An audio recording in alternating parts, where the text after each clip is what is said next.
रोहिणी मित्तल जी का सवाल है और ये उस लीग में हैं, उन निवेशकों में हैं जिन्होंने हाल के महीनों में बाजार में प्रवेश किया है। हालांकि उससे पहले बाजार में अच्छी तेजी चल रही थी। अक्टूबर में इन्होंने प्रवेश किया, सितंबर तक बाजार बहुत बढ़िया चल रहा था, रिकॉर्ड हाई बने थे। अक्टूबर में शायद ही किसी ने सोचा होगा कि बाजार इतना गिरने वाला है आगे चलकर। उस फेज में यानी लगभग ऊपर के स्तरों पे ही इन्होंने बाजार में कदम रखा है और ये कह रही हैं कि तब से नुकसान ही देख रही हैं और 15% लॉस बुक करके आरआईएल में शिफ्ट हो गई मार्केट में पैनिक के कारण। ये बात समझ में नहीं आई, आरआईएल में शिफ्ट हो गई 12-19 पे। मतलब इन्होंने आरआईएल में 12-19 में एंट्री ली या वहां से निकल गई, ये समझ में नहीं आ रहा है। क्या इनका अब मुझे समझ में आ रहा है, वो ये कह रही हैं कि इन्होंने अक्टूबर में मार्केट में एंट्री किया होगा, बहुत सारे स्टॉक्स में डील किया होगा, ट्रेड किया होगा, जिसमें इन्हें हुआ लॉस और हाँ, और उसके वो सब बाद निकाल के इन्होंने आरआईएल ले लिया 12-19 पे। हाँ, which is not a bad idea.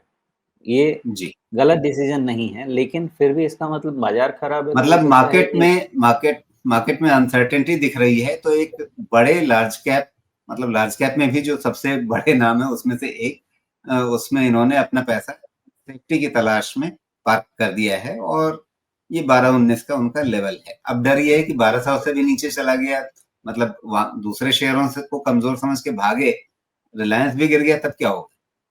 Actually इनका डर सही है, क्योंकि रिलायंस का 1200 नहीं जाना चाहिए किसी भी तरह से, लेकिन 1200 के नीचे का क्लोज होने का बहुत डिस्कम्फर्टिंग हो जाएगा, मुझे देख के तो ऐसा ही लग रहा है।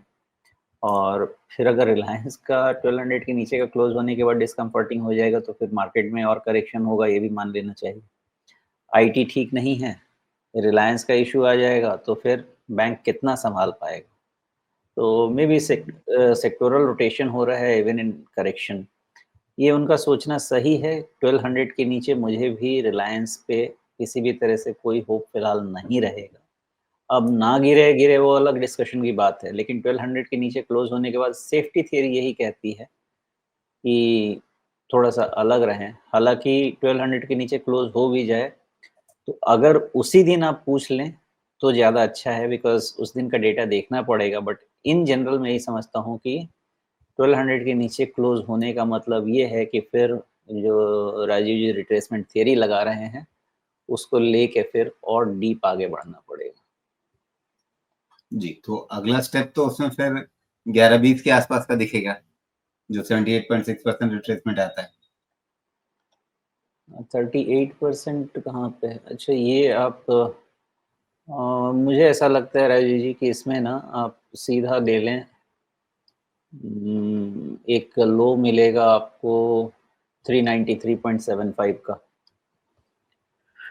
बेहतर होगा कि आप सीधा वहां से ले लें, क्योंकि यानी आप कह रहे हैं कि 1200 सीधे सीधे कोरोना बॉटम से जो चाल बनी थी उसको लें, लेकिन उसके बाद एक अच्छा खासा, मतलब कोरोना बॉटम से चाल बनी, फिर कंसोलिडेशन हुआ, नई चाल बनी है, जो मैंने मार्च 2023 से लिया है। तो अब चूंकि इसमें 61.8% खतरे में पड़ रहा है, इसलिए आप कह रहे हैं कि हमें उससे भी बड़ी चाल का एक रिट्रेसमेंट देख लेना चाहिए। मेरे पास ना, मैं दो एनालिसिस लेके चल रहा था राजीव जी। जो इसमें एक रीसेंट ट्रेंड है, वो रीसेंट ट्रेंड किक इन हुआ है from the low of 989। Okay, जी, तो 9, या तो हम 989 वाले से ही देख के समझ जाएं या फिर स्टार्ट पे जाएं। तो हाँ, तो दो ही थियरी 989 जो आप बनती कह है। रहे हैं, हाँ, तो हाँ, इससे पहले जो रिट्रेसमेंट लगा था वो वहीं से था, मार्च 2023 से। तो उसका सपोर्ट गया, क्योंकि उसका 62% रिट्रेसमेंट भी 989 का मेरे हिसाब से खत्म हो जाएगा। वो दरअसल अभी नाइन एटी डेविएशन नाइन वाले रेंज में है। अभी मतलब उतना डेविएशन तो होता है ना रिट्रेसमेंट में। करेक्ट है, लेकिन अगर 1200 गया तो फिर उसका सम्मान नहीं जी, होने के चांसेस ज़्यादा है। तो फिर हमें नीचे से फिर और देखना है। हाँ, क्योंकि उसका तो अपमान पहले हो चुका है, वो 1230-40 के बाद ही है। तो फिर 1200 के नीचे उनका सम्मान हो, ऐसा तो संभव नहीं लगता है। तो फिर कहाँ जाएं हम? तो फिर जहाँ से ये पूरी की पूरी चाल स्टार्ट हुई है, और वो कहाँ हम्म, हुई है? वो हुई है 393 से।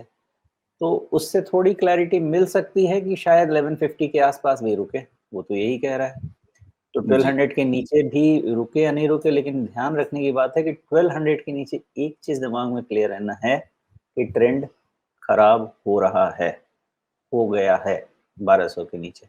अब वो 1150 होगा कि 1000 होगा कि कहाँ होगा, मार्केट में कितना फॉल बचा रहेगा, वो सब डिस्कशन होता रहेगा, अभी तो कोई अंदाज़ा नहीं लगा सकता मैं। 1200 के जी। नीचे कॉशन 100% होगा, ये तो डेटा कहता है। हाँ, लेकिन फिर एक कन्फ्यूज़न रह जाएगा, 1200 के नीचे 1150 कितने परसेंट हुआ? कोई ख़ास बहुत नहीं, ज़्यादा डीप तो नहीं हुआ वो? कोई कन्फ्यूजन नहीं रखें, 1200 के नीचे एक ही चीज़ समझ के जाना है कि रिलायंस को सिर्फ वेट एंड वॉच मोड में डाल देना है। फिर 1150 का होप या 1000 का होप या 900 का होप, ये समय बताएगा। 1200 के नीचे एक डिसीजन लेके जाइए, रिलायंस का ट्रेंड फिर से डाउन ट्रेंड शुरू हो रहा है, कब कहाँ खत्म होगा वो अपने आप प्राइस बताएगा।